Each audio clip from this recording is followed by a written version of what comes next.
እኔ ሕይወት ነኝ ብሎ ብቻ ያስተማረ አይደለም፣ ዓለምን ያዳነ ነው እንጂ። አስተማረ፣ አሳየ፣ ሞተ። ከምድር ከፍ ብዬ በተሰቀልኩ ጊዜ ሁሉን ወደ እኔ ስባለሁ አለ።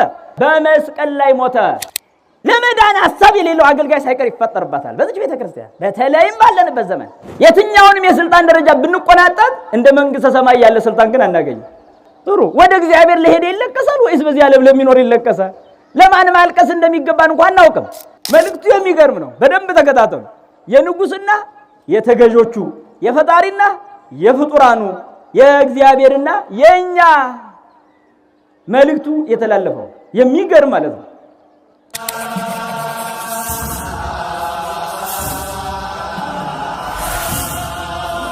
ካህናት አባቶች፣ ወንድሞች ዲያቆናት፣ አባቶችና እናቶች ሁላችሁም በልዑል እግዚአብሔር ስም እንደምን አደራችሁ? አሜን። በሀብቱ ስቦ በረድኤት አቅርቦ በመንፈስ ቅዱስ መግቦ በቸርነቱ የሰበሰበን የቸርነት ባለቤት አምላካችን እግዚአብሔር ክብር ምስጋና ይድረሰው። ብፁዓን ገባርያነ ሰላም እስመ እሙንቱ ውሉደ እግዚአብሔር ይሰመዩ።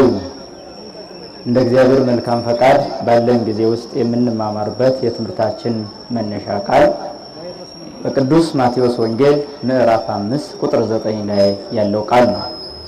ቃሉም የሚያስታርቁ ብፁዓን ናቸው፣ የሚያስታርቁ ብፁዓን ናቸው የእግዚአብሔር ልጆች ይባላሉና ይላል።